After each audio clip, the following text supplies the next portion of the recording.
El concepto de ingeniería social parece una extrañeza en el campo de las ciencias relacionadas al humano. No solo buscar información de esto lleva usualmente a otro concepto relacionado a la manipulación de individuos para hackear sistemas. Tampoco existe algo así como una carrera universitaria, o tampoco se le han dedicado libros que sean famosos. Sin embargo, es responsable de tragedias de la humanidad, también como de decidir el destino de miles de millones de personas en todo el mundo, antes y ahora. Personas que no necesariamente comprenden o saben de estos actos y estrategias de ingeniería social. Este documental no pretende ser una alerta sobre algún tipo de conspiración de hombres lagarto para dominar a la humanidad, menos pretende ser un video de propaganda contra un grupo de personas. No, este audiovisual no va sobre actos secretos o conspiraciones ocultas, sino sobre información que es accesible a todo público, pero información bastante desconocida, que tiene mucho que ver con el control, la manipulación y la estandarización de la vida y el acontecer humano y sus sociedades. Esta es una historia sobre los intentos de los humanos por controlar su destino por medio de la tecnología y la ciencia. Intentos con consecuencias sobre lo que todo Occidente y Oriente llama humanidad, progreso, identidad y sociedad.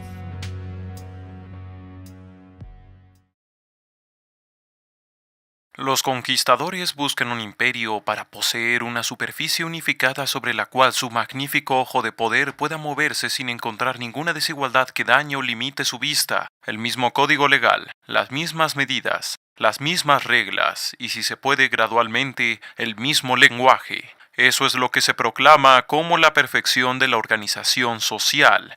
El gran lema del día es uniformidad. No es un dato revelador que el mundo de 2018 es diferente al mundo de 1818. Mucha tecnología, países y sucesos los diferencian. Pero hay uno en particular que sirve de ejemplo sobre las profundas consecuencias que pueden tener algunas elecciones sobre la sociedad y la forma en la que se conforma. Se trata del descubrimiento y creación de la infancia.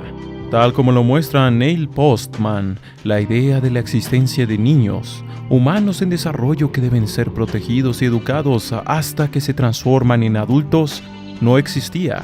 Y aún en los auges de la revolución industrial, lo que hoy se conoce como un infante enfrentaría la pena capital por robar un enser menor. En otras épocas no recibían nombre sino hasta cumplir 9 o más años. Y si alguien terminaba con sus vidas en el llamado mundo civilizado europeo, se le castigaba como a quien rompía propiedad privada. El paso a una sociedad de productores, la creación de ciudades y a su vez la imprenta a los que fueron creando y descubriendo esto de la infancia. Algo que podría pensarse como una realidad profundamente obvia y hasta asegurada, influida profundamente por unos edificios, una forma de hacer dinero y algunas ideas. Esta idea afecta profundamente la realidad de miles de millones.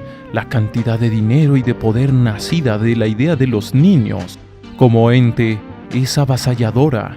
En los últimos 50 años, el solo hecho de mostrar un niño en un discurso político ha podido multiplicar su impacto en la sociedad y en el mundo. La miseria y el hambre de un adulto no valen lo mismo que la de un niño. Un poder tan descomunal al servicio de un Estado sería algo que difícilmente un gobernante podría renegar. Menos así en sistemas autoritarios o al afrontar todo tipo de crisis. Pero, ¿por dónde tendría que comenzar un gobernante para usar este poder? Por la legibilidad, o bueno, la capacidad de identificar. La realidad ofrece muchos ejemplos de esto. Las cosas, las ideas y hasta los sonidos no ordenados o amontonados son ilegibles. Por tanto, no son fácilmente controlables o regulables.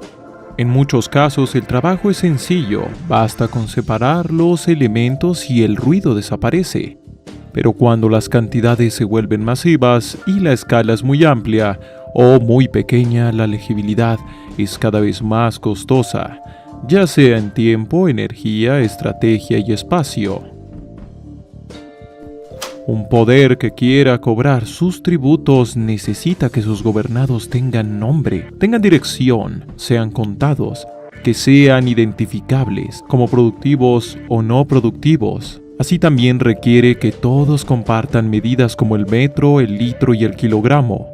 En todo el mundo los censos, más que registrar nombres, los crearon. El caso emblemático es Filipinas, donde la población fue nombrada alfabéticamente por zona para mayor comodidad de sus gobernantes españoles. Quien tenga nombre y use el sistema métrico lo hace porque fue necesario para la creación de los gobiernos tal como se conocen contemporáneamente. Otra parte importante de la identidad individual también fue creada. Aunque, a diferencia de la creación y descubrimiento de la infancia, esto fue por un proceso más pensado y arbitrario que por un proceso tan azaroso como el que ya se ha descrito. Medir es manipular la realidad misma, tal como lo expresa James C. Scott, y también luego los mismos físicos constatarían, aunque por razones diferentes y con consecuencias divergentes.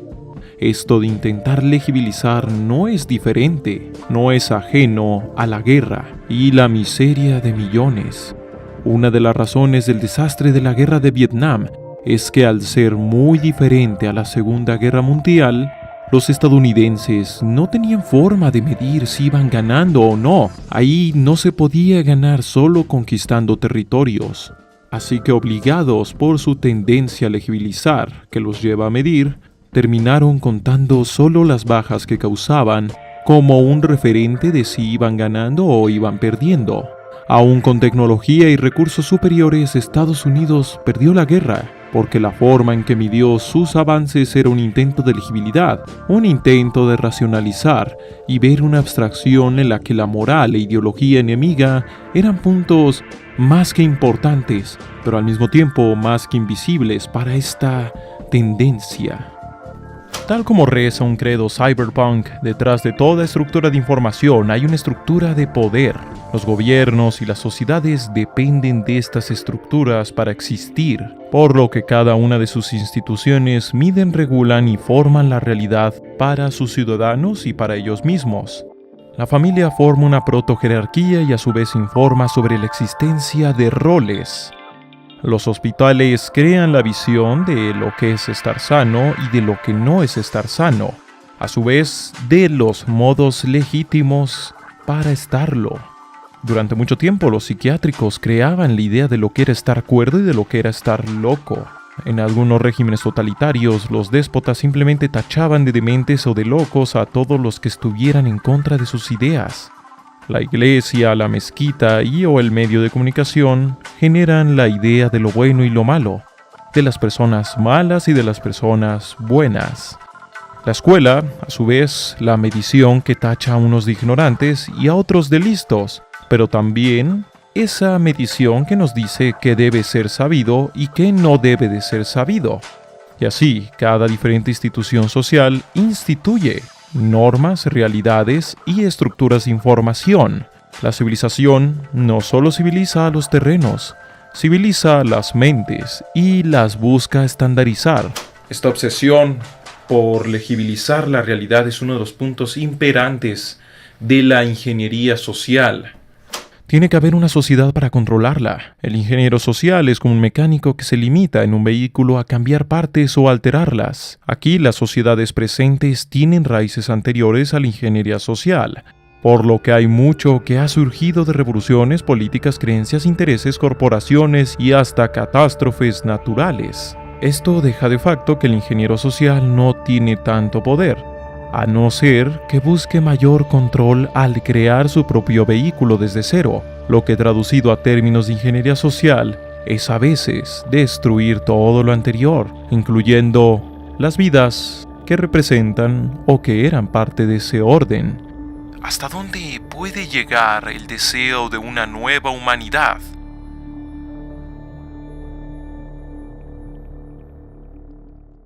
Ni dioses, ni reyes, solo el hombre.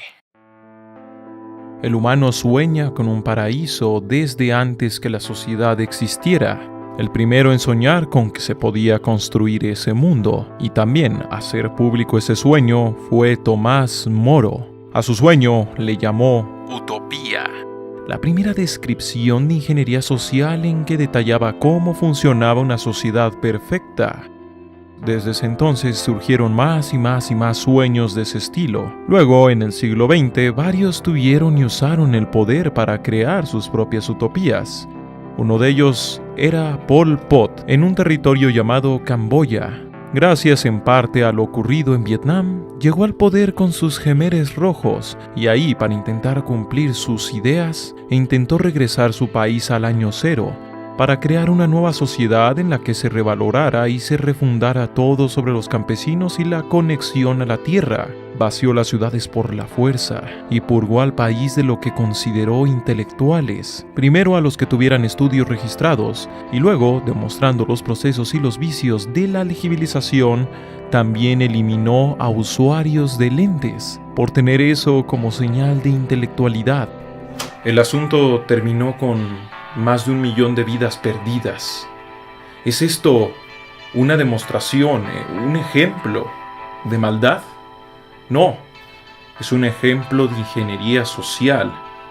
Es un ejemplo de simple estandarización, de depuración de recursos, donde el recurso es el humano. Si la primera parte de la ingeniería social es la legibilidad, la siguiente es la estandarización, la búsqueda de la eliminación de las variables que se puedan considerar perniciosas para el proceso de ingeniería y sus finalidades. Esto se puede hacer en mayor o menor medida y por diversidad de medios. La limpieza poblacional, por decirlo de algún modo, es más vieja de lo que se cree y aparece en varios pueblos pasados y también aparece hoy en la actualidad. Con el concepto de limpieza no se pretende transmitir la idea de eliminar impurezas, sino la idea de eliminar lo indeseable para los objetivos de un poder. James C. Scott presenta la raíz moderna de estos usos en el manejo científico de bosques, inventada a finales de 1700. Se limpió a los bosques de eso que no iba con el objetivo de producir más leña para el gobierno, lo que al principio generó pingües producciones que llevaron a naciones del mundo a retomar el mismo modelo. Fue hasta varias décadas después que se vio que esa uniformidad tenía por costo un debilitamiento general del bosque para resistir a su propio entorno, así como la eliminación de todas las demás riquezas que poseían todos esos territorios. A pesar de estos resultados desastrosos, la tendencia a la uniformidad repitió vez tras vez sus resultados desastrosos siempre que intentó estandarizar sistemas demasiado complejos, con finalidades presas de los problemas de la legibilización. El proceso solo funcionó cuando los objetivos fueron más sencillos o no fueron demasiado radicales en sus diferencias con los sistemas iniciales a las que buscaban imponer tales voluntades. Tal es el caso de París, que tras la Revolución Francesa pasó por un periodo en que se comandó un gigantesco proyecto para la reestructuración de la ciudad, un proyecto que le encaminó para que permitiera la visibilidad y movilidad al ejército como una importante herramienta para evitar y o aplastar la rebelión. Las calles de la ciudad se transformaron en una herramienta. Aquí debe acotarse que una de las armas de control y de guerra romanas fueron sus carreteras, que permitían transportar velozmente sus tropas hacia cualquier sitio del imperio. Los vietnamitas también tuvieron un arma increíble en las rutas Ho Chi Minh, que permitían un flujo de equipo y efectivos que Estados Unidos apenas si pudo perturbar gracias a la forma en que se consolidó. La estrategia general de guerra de Vietnam, que no descansaba ni de noche ni de día, y que se movía en medio del follaje con tácticas de guerrilla, y que terminaba por basarse en más que las bajas sufridas, era incompatible con la estrategia de Estados Unidos. Más adelante los vietnamitas también siguieron aplicando ingeniería social, pues arrasarían los cementerios de los soldados del sur en un intento de borrar todo rastro de una Vietnam no comunista. Luego, cuando tuvieron el control de todo Vietnam, intentaron estandarizar su sociedad a sus objetivos. No pasó mucho tiempo hasta que la hambruna les azotó por el fracaso de su colectivización masiva del campo. Y hasta este punto, quizás algunos se cuestionen, ¿por qué no se ha hablado de los casos más emblemáticos del siglo XX? La Unión Soviética y Alemania. Simple, porque la ingeniería social no depende de una maldad o una cultura especial, conceptos que algunas veces se usan para explicar los grandes sucesos de la humanidad. No, solo requiere de un gobierno y de una meta autoritaria que este gobierno esté dispuesto a conseguir por medios técnicos de inspiración y tendencia política. Irónicamente, es Un Mundo Feliz y no 1984 el mejor ejemplo de los alcances de la ingeniería social, mismos que su autor, Aldous Huxley, temía que estaban llegando demasiado rápido. Este libro se escribió antes de la Segunda Guerra Mundial, pero detalló adecuadamente la lógica que seguirían las eliminaciones masivas de población que ocurrirían durante los próximos años en todo el mundo, pero así también varias reestructuraciones y filosofías que cambiarían la ya cambiada realidad humana. Antes de proseguir, es necesario mencionar que uno de los puntos más alterados es a su vez de los más ambiguos: las visiones, creencias y fantasías humanas que llevarían al padre de la cibernética a escribir Dios y Golem, Sociedad Anónima, una serie de ensayos sobre el futuro de las máquinas y computadoras frente a una humanidad que con dificultad podrá evitar verles con un aura divina, como obradoras de milagros y solucionadoras de todos los problemas. El propio Carl Sagan denunciaría la peligrosidad de una sociedad muy dependiente de la tecnología, pero al mismo tiempo tan poco conocedora y con poca comprensión sobre ella. Nuevamente, la sombra de la utopía sigue siendo visible en estas ideas. Y hablando de utopías, Un Mundo Feliz es eso, una utopía. No está escrita como si fuera una distopía, solo que esta utopía no está basada en la moral, en algún planteamiento, digamos, más ideológico, más social, más relacionado a una forma de ser del ser humano, sino que está basada en la técnica, esa fijación por la productividad y la efectividad como la mesurabilidad de estos dos anteriores principios, que con el tiempo suelen llevar a la estandarización, que con el tiempo fue tan exitosa en las fábricas de todo el mundo. No es coincidencia que el industrial Ford, fundador de su compañía homónima, sea una especie de Jesucristo en este mundo de ficción de Un Mundo Feliz. Lejos de una moral o de un sistema de gobierno, lo que se critica y se revisa en esta utopía técnica es una medición del placer, el sufrimiento y la pureza genética. Esta medida del placer y el sufrimiento fue usada por Bentham, el padre del panóptico, para fundamentar sus propias empresas de ingeniería social. Para este mundo feliz, las clases sociales se eligen y se obligan por nacimiento, gracias a la ingeniería genética. Obviamente, como las personas se crean a través de la ingeniería genética, los adultos tienen prohibido reproducirse. Se les da una total libertad lúdica con respecto a las relaciones. En otras palabras, separar la capacidad reproductiva de la capacidad conceptiva. Por otro lado, para evitar las emociones negativas que puedan llegar a desestabilizar o frenar el desarrollo de la sociedad, todos poseen tabletas de algo llamado soma, una sustancia que les sumerge en un éxtasis de lucidez y felicidad. Si un conocimiento, sea científico o artístico, perturba ese orden, es suprimido. Incluso la policía no usa armas, sino gases que fuerzan la felicidad y sumisión. ¿Y todo esto con qué finalidad? ¿La de mantener a un tirano en el poder? No. La de evitar guerras. La de mantener a la sociedad sobreviviendo y estable. La de tener un mundo feliz. En el urbanismo y en la arquitectura se pueden encontrar muchos y buenos ejemplos, donde todo este tema puede verse con más facilidad, pues este campo está más alejado de las polémicas políticas. La arquitectura y el urbanismo son dos disciplinas las cuales regulan, mesuran bastante las actividades humanas. Claro, es necesario un discurso político-social el cual dicte cómo serán estos esquemas, estos futuros esquemas, los cuales los edificios nos van a normativizar. Ya en Chile, por los años en que se escribió la obra de Huxley, se decidía que la salud de los hombres debía recibir atención estatal con el fin de asegurar que pudieran fungir como obreros productivos. A eso se le llama deshumanización, y es una de las tantas cosas que puede generar la ingeniería social. Básicamente, el ser humano no tiene un valor porque tenga dignidad, o porque sea un ser humano, o porque esté vivo, sino porque sirve para algo. También por esos años en todo el mundo comienzan a brotar las gigantescas unidades habitacionales y complejos de departamentos que, como se detalla en varios planes de urbanismo, tienen la meta de individualizar a las familias, o sea, separar e independizar gradualmente a sus miembros, pero de forma moderada.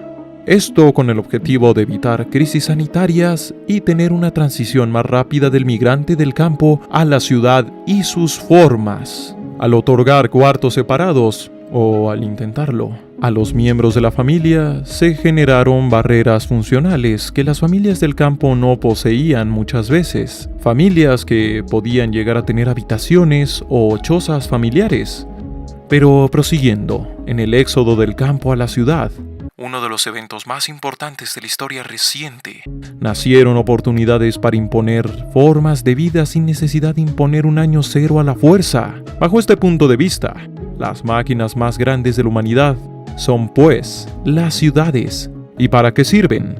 Sirven para crear civilización y seres civilizados, diseñadas en la mayoría de los casos por miles de visiones y choques de ideas e intereses. Quien pueda considerar que una ciudad no es un mecanismo complejo y a veces delicado, solo requiere remitirse a la huelga de policías de Nueva York o a su gran apagón para ver lo que le puede pasar a los usuarios de esta máquina cuando no está funcionando correctamente. En otros contados casos se ha relegado la construcción a individuos que pudieron poner en práctica experimentos de ingeniería social masiva. Brasilia y Chandigarh fueron ciudades levantadas de la nada con una profunda fijación en la funcionalidad, la modernidad y la creación de un humano nuevo a través de una nueva ciudad. Estéticamente, el modernismo parece preprocesado, sin una identidad cultural real. Al verle es imposible identificar en qué lugar está aquello. Es la idea misma de la imposición de un nuevo orden, como lo fue en Camboya, como lo es en Un Mundo Feliz, y como buscaron revoluciones y dictaduras. Estas y otras varias ciudades como localidades han sido pensadas con el mismo método que el bosque estandarizado, con una visión clara de que se debe hacer lo posible por ordenar y hacer eficiente a sus elementos. En este caso, los elementos son la arquitectura y sus pobladores, con una estructura separada en funciones, como por ejemplo tener zonas idénticas en todos lados, donde los servicios siempre se encuentran en el mismo sitio, o en otros casos una división en que las escuelas, las oficinas y las casas están agrupadas cada una en una zona, con una organización que privilegia el auto por sobre el andar. Se crean ciudades estrictamente funcionalistas, donde a pesar de las grandes explanadas, el exceso de orden y la falta de espacio para la espontaneidad del acto social, crean todo para que sus habitantes tengan serios problemas para ser parte de la vida pública de esos lugares, ya que, como se apreció después, las grandes explanadas y la excesiva importancia que se le dio al automóvil desalentaron el tráfico social, provocando una anti-integración de los pobladores. Como si todos fueran residentes y no habitantes, como si no se pudiera ser de ahí, tan solo se pudiera estar ahí. Esta anti-integración no suena a algo muy grave.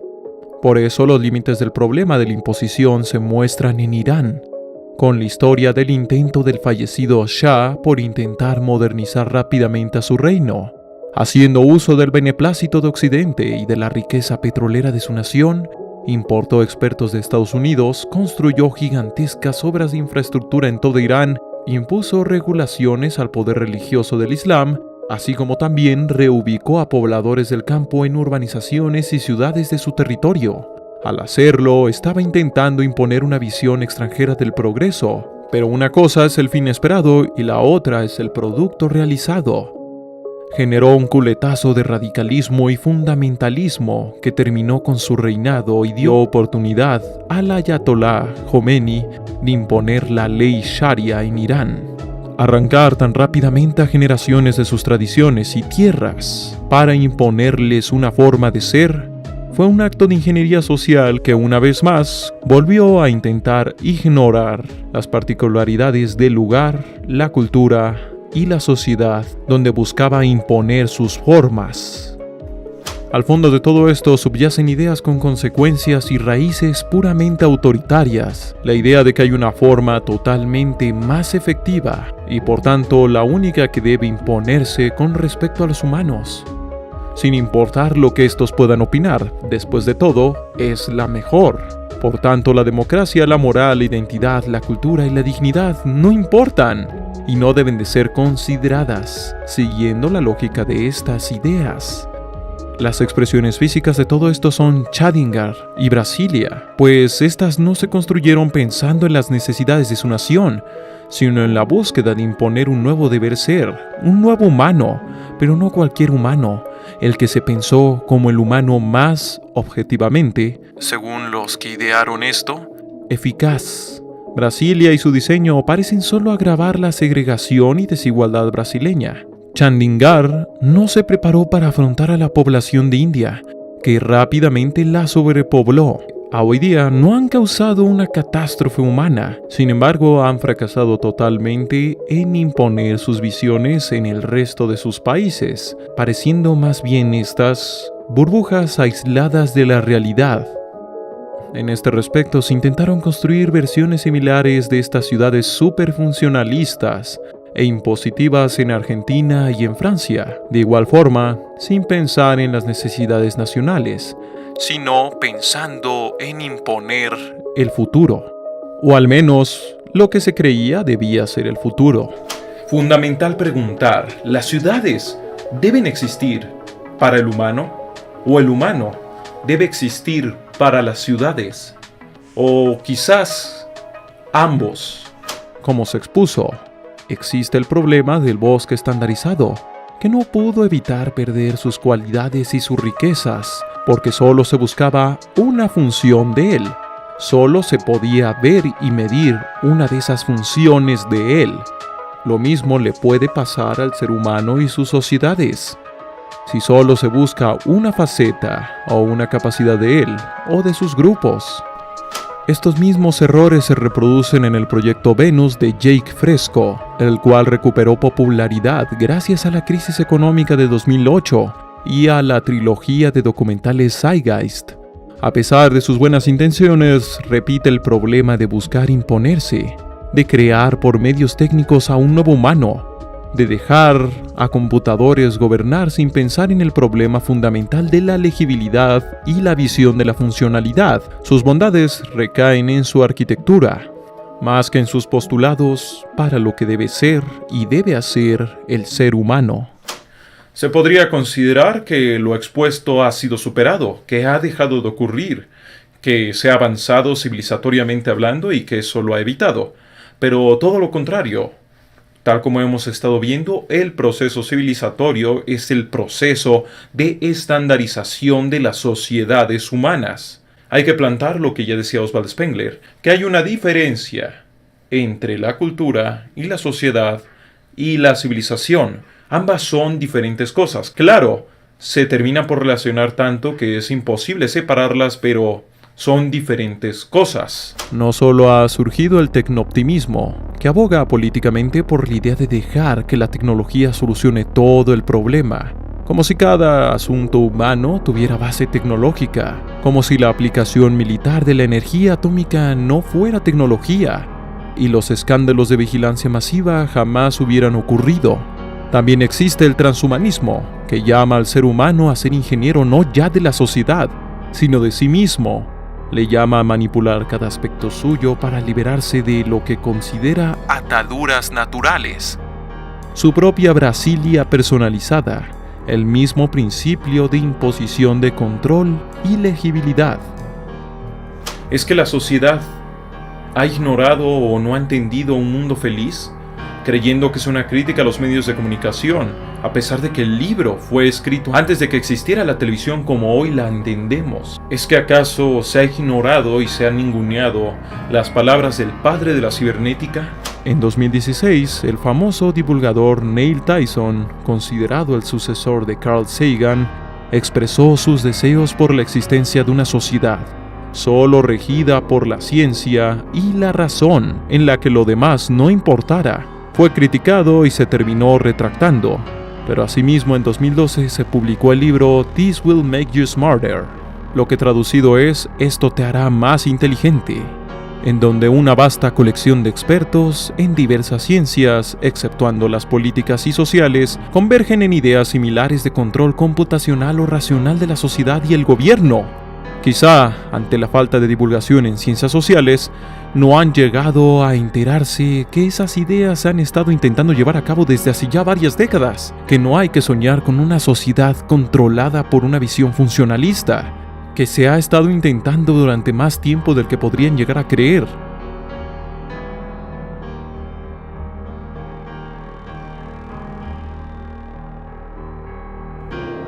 Abandonamos la apariencia del poder para preservar su esencia.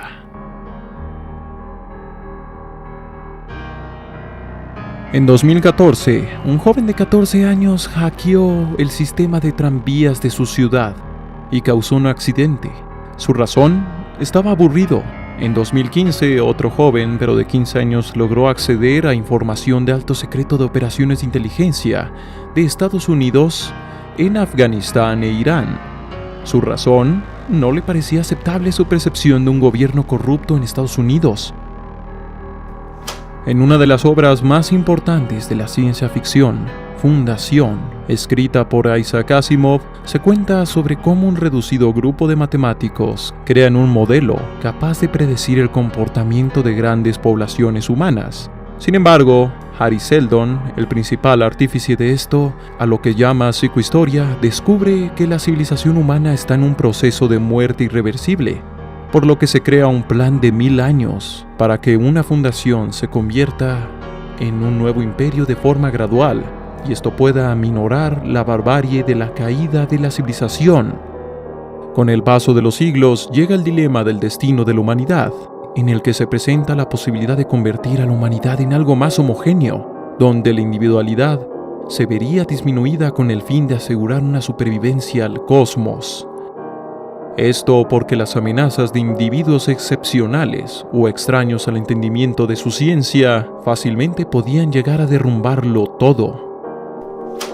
La ingeniería social afronta retos y objetivos similares. Aún pudiendo intentar y a veces lograr controlar a grandes masas, los casos individuales poseen un potencial considerable, tal como detallan y advierten Max Otte, Mark Guzman, Enrique Nacher y Kevin Mitnick. Entre más complejos hace un sistema, más susceptible se vuelve a un ataque o a su corrupción, pues la capacidad de controlar variables a veces desconocidas requiere que se pueda lidiar con lo impredecible. En este respecto, es científicamente irresponsable e ilógico intentar reducir la complejidad humana a un puñado de variables, a consideración de que las que en otrora fueron llamadas ciencias exactas, ahora comprenden que no son exactas, sino estadísticas. Gracias también a la teoría del caos y de la complejidad, se acepta la existencia de sistemas de un comportamiento exponencial, en el que una mínima variable puede cambiar dramáticamente todo.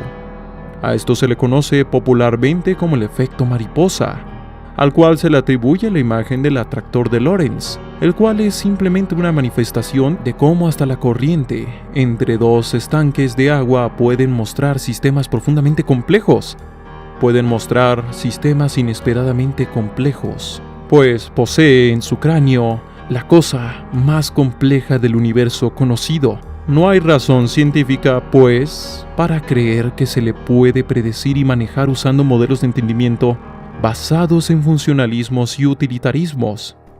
Tras todos estos hechos, los esfuerzos por definir y o crear el destino de la humanidad no han cambiado, no se han frenado, no se han desacelerado. sino solo se han recrudecido.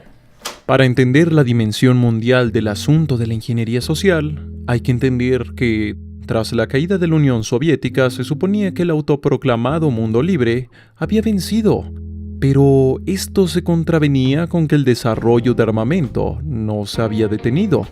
Si ya se había detenido al enemigo, ¿por qué se debía seguir gastando tanto en esfuerzos bélicos? Porque las tensiones de poder no habían acabado. No era el fin de la historia como había argumentado Francis Fukuyama. A lo largo de los años siguientes se vivieron revoluciones como el Internet, el terrorismo, el auge de China, las crisis migratorias, la crisis económica de 2008, la superindividualización, la expansión de la condición posmoderna, y se empezó a atisbar en el horizonte la revolución de las inteligencias artificiales, la decadencia de la globalización, la hegemonía china, la superpoblación, las crisis climáticas, la ingeniería genética, la vigilancia masiva y lo que algunos llaman una segunda guerra fría. Y entre lo dicho, hay mucho más aún, pues la humanidad afronta una complejidad desbordada en este escenario. En este escenario, otra vez, como en varias ocasiones del pasado, los gobiernos usan y buscan usar más y más técnicas para legibilizar y estandarizar y o controlar, desde lo sutil, lo encubierto, hasta las imposiciones más profundas sobre la vida de cada ser humano y la política de cada nación. Sin los conocimientos de la ingeniería social, las ciudades serían imposibles. Ya desde el funcionamiento de las ciudades en tiempos de paz, la ingeniería social es muy socorrida con sus conocimientos. Estos gigantescos y complejos sistemas poseen posibilidades tanto de producir bienestar y beneficios a individuos, grupos y naciones como de generar todo lo contrario. Cuestiones tan básicas como que un vehículo voluminoso abandonado en la calle o una luminaria inservible pueden ofrecer barreras para favorecer operaciones criminales son bien conocidas por las corporaciones policiales de ciudades de todo el mundo. Por ejemplo, Ciudad de México busca eliminar gradualmente la presencia de comerciantes informales como estrategia para reducir la criminalidad, pues estos puestos de comercio informal afectan la legibilidad. Pero no solo estos aspectos pequeños, también están los aspectos más macro, en los que no solo se toma en cuenta la seguridad, sino también la venta y creación de una imagen positiva a la inversión privada para las ciudades. En esta dimensión, en un intento de mejorar sus economías internas, ciudades como Rosario o Ciudad de México trasladan aspectos del marketing a sus políticas públicas. Desde tener logos atractivos acompañados de eslóganes, hasta usar formas de arquitectura hostil para segregar y expulsar a la población indigente de sus espacios públicos, buscan una imagen atractiva y moderna. Bancas que imposibilitan recostarse en ellas de forma clara, y otras que aprovechando una estética artística se vuelven suficientemente cómodas para sentarse, pero incómodas para recostarse, o ya, en casos más radicales, pinchos puestos en diversidad de locaciones para evitar que población sin techo los use para dormir. De aquí salen otros procesos como la gentrificación, en que aparecen zonas y edificios con altos costos por doquier, y que terminan arrojando a las clases bajas y medias al exterior, a las periferias de la ciudad. Crean algo que se ha llegado a considerar una esquizofrenia, en el que las ciudades pueden venderse como inclusivas, pero al mismo tiempo son profundamente excluyentes. Ejemplos interesantes de esto se hallan en todos lados. En Nueva York hay un edificio que comparten familias de bajos recursos y familias de muchos recursos. Los pobres tienen algo que se llama la puerta pobre. El edificio está diseñado para que los pobres que viven abajo no se mezclen con los ricos que viven arriba. También se viralizó la imagen de una banca pintada, con motivo de celebrar la inclusión LGBT, pero que al mismo tiempo rechaza a los sin casa para que no puedan dormir en ella. Otra forma está en Santa Fe, un lugar muy exclusivo de la Ciudad de México. En tal lugar hay una pequeña zona que desentona con todo el lujo y el poder de ese lugar, pero que muy convenientemente se encuentra oculta por una valla publicitaria. Aquí el panóptico de Foucault, en que la ciudad y sus autoridades normalizan y rigen todo tipo de características del individuo, ha evolucionado desde que el fallecido autor teorizara al respecto. podemos ver torres de oficinas en las cuales la idea de la transparencia, de un panóptico en cada uno de nosotros, en los cuales podamos vernos mientras se trabaja, no podría ser posible si no fuera por estos esquemas en los cuales no solamente hay una transparencia en sus políticas, sino en su materia, en su sustancia. Así lo mismo con los centros comerciales y los gimnasios, en los cuales observamos al prójimo, estamos pendientes y observamos su consumo, qué es lo que están consumiendo, y a su vez estamos preocupados por el hecho de que nos observen qué es lo que nosotros consumimos. Asimismo, en los gimnasios podemos observar la capitalización del cuerpo, en la cual no hay muros entre estos espacios, y deseamos que nos observen cómo manifestamos poder sobre nuestro cuerpo, así como observamos el de los demás. Y lo mismo para las torres de oficina, en tanto a la productividad y eficacia que representa el laborar dentro de un gran esquema. Este panóptico encuentra nuevas y dramáticas posibilidades con el estallido de Internet, que aunque en un principio fue visto por gobiernos y usuarios como un espacio para la libertad individual y la resistencia a poderes fácticos, poco a poco ocurren cosas que van dejando de facto lo contrario.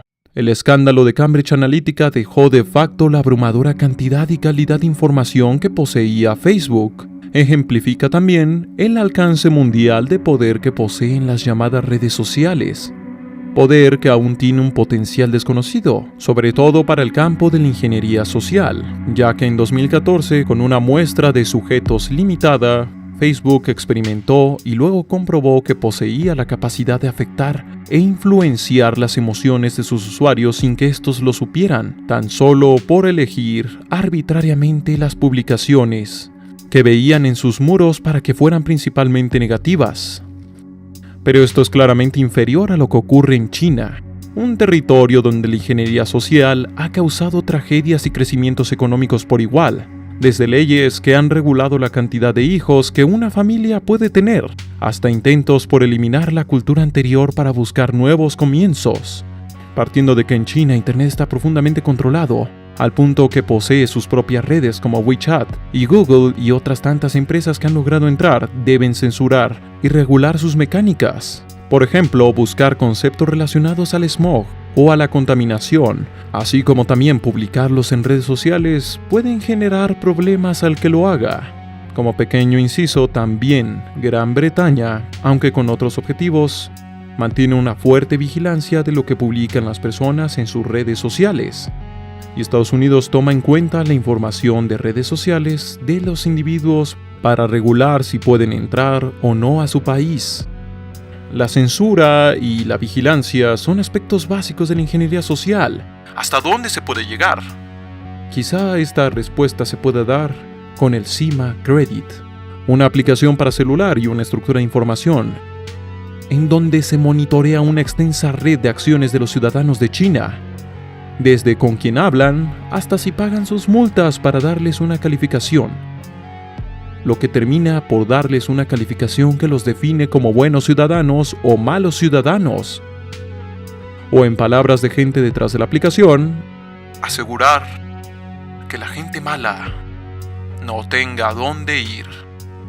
Los periodistas que han podido documentar y estudiar el asunto han encontrado que esta calificación o crédito social tiene un profundo impacto en el comportamiento de las personas y que potencian y crean nuevas formas de segregación. De forma muy resumida, los que tienen una calificación baja pueden reducir la calificación de esos con los que interactúan. No pueden acceder a los mejores servicios y o reciben precios más elevados. También tienen opciones limitadas para transporte, lo que a usos de la ingeniería social conlleva un proceso de elegibilización y estandarización masivo, puesto que ¿quién decide lo que es bueno y lo que es malo? Claramente, ¿quién tiene poder? Y todo esto es tan solo la versión empresarial. El gobierno chino presentará su propio sistema en 2020.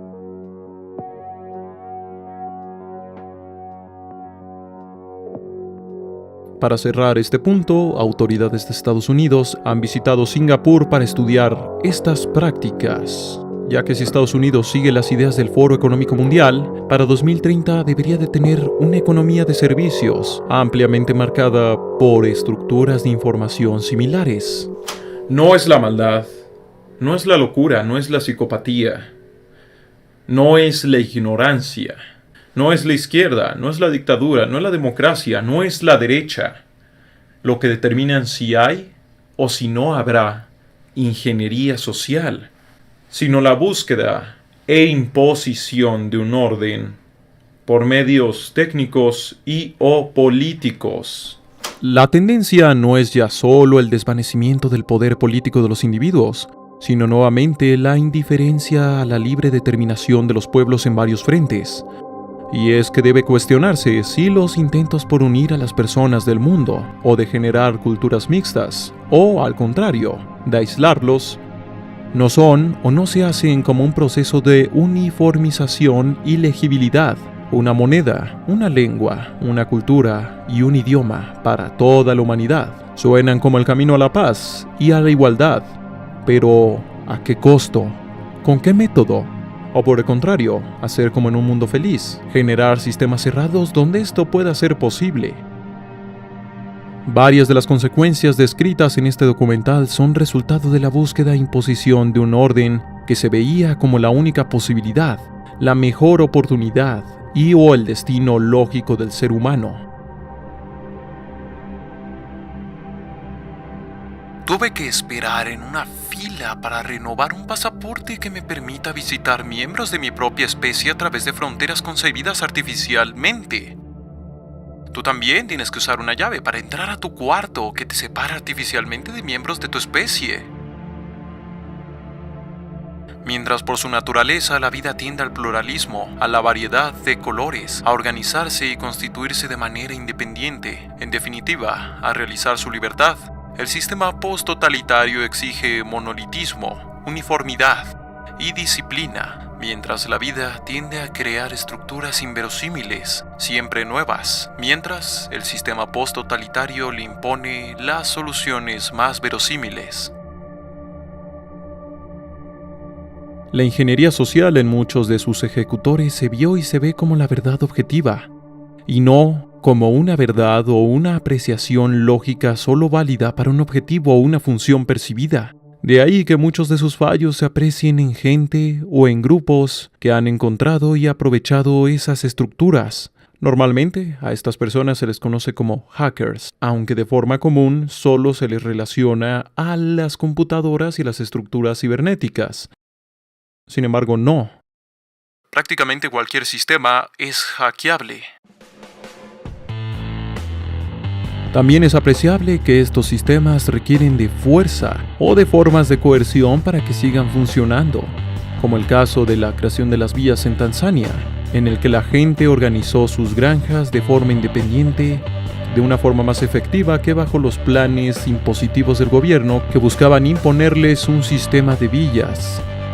Nos sorprende que en Medio Oriente se repitiera mucho de lo ocurrido en Vietnam, cuando se aplicó la misma filosofía de imposición. Tampoco sale de la lógica que sea a través de leyes de fiscalización y legibilidad de propiedad que Internet pase a ser lentamente controlado, como con las leyes de copyright aprobadas en la Unión Europea.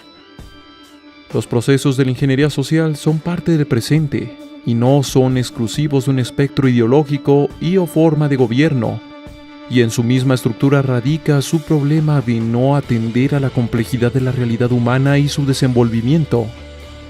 Tal como criticó Jane Jacobs, mucho del urbanismo del que se habló aquí se hizo pensando desde arriba, casi con una fijación estética al orden geométrico, en vez de hacerlo desde abajo, pensando en los residentes y los habitantes, pensando en la sociedad y los habitantes como estructuras que no se mueven, que no están llenas de vida, sino que están llenas de cosas que hacen cosas.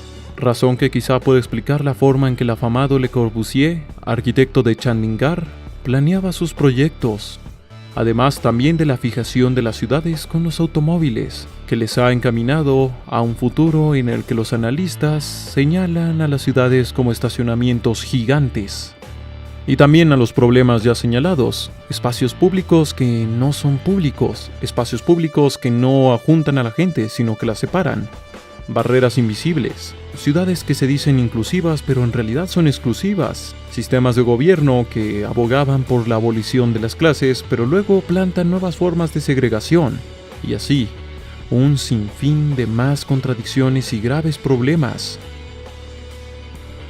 Los espacios siempre se rigen a través de las intenciones de cómo se deben de usar, cómo se deben de habitar, transitar y permanecer. Sin embargo, las intenciones al final no sirven en la medida en que la intención no es lo que el usuario, por lo que el usuario va a regir el espacio. Al final, el usuario decide por dónde transitar, dónde permanecer, cómo apropiarse y arraigarse del espacio. Como tal, el protagonista de este documental está en todos lados. No solo es esto, no solo es estas estructuras que están viendo. Eres tú, soy yo. Nuestros apellidos, nuestros nombres, la forma en la que nos identificamos. Nuestra civilización tiende al control, y en esta tendencia también supuestamente tiende a la uniformidad, a la estandarización y a la seguridad. Sin embargo, ¿hasta dónde puede llegar el control? ¿Cuál es el límite de este control? Los terribles actos en los que perecieron millones pueden volver a repetirse, que no es que las cosas malas pasen porque hay gente mala en el mundo que hace cosas malas, sino entender que somos seres maleables, que no somos tan dueños de nuestro destino como creemos que somos. Para concluir, este documental no pretende ser la verdad absoluta, mucho menos ser el video definitivo del tema. Hay un sinfín de ejemplos más de ingeniería social que no se han podido mencionar por falta de recursos, de tiempo, de logística y mucho más. Este documental pretende ser quizás la introducción o ser quizá el primero de muchos más esfuerzos, no solo de un servidor, en el tema de las ciencias políticas y las ciencias sociales, ante la escasa divulgación que existe de estos dos campos, situación que solo se agrava ante la decisión de diferentes gobiernos e incluso ante las opiniones de otros miembros de la comunidad científica, de que las ciencias sociales y políticas no tienen importancia, de que son incluso a veces ciencias de segunda. Y es que al final el poder existe, no se puede negar. Ahí donde hay humanos hay ideas, donde hay ideas hay intereses, donde hay intereses hay pugnas de poder. Al intentar negar esto como un campo de estudio legítimo, o como un campo que puede tener influencia sobre la técnica o la ciencia, surge lógicamente una tendencia a ignorar aspectos fundamentales de la condición humana, pero sobre todo de la condición civilizada. Ignorancia sobre hechos que pueden costar millones de vidas, millones y millones de dólares. Si grandes son los retos, más grande tendrá que ser la capacidad de reflexionar y de pensar de la humanidad, no solo para sobrevivir, sino también, no solo para sobrevivir, sino también para evitar perder su dignidad, su humanidad en el proceso. Bien, este documental se ha financiado independientemente, gracias al apoyo de muchas personas como tú y como yo en internet. Ha sido grabado con un presupuesto bastante pequeño, en tiempo récord y con recursos apenas, digamos, suficientes. Si te ha gustado este trabajo, puedes apoyarlo. Simplemente puedes hacerlo a través de Patreon o compartiéndolo. Así de simple.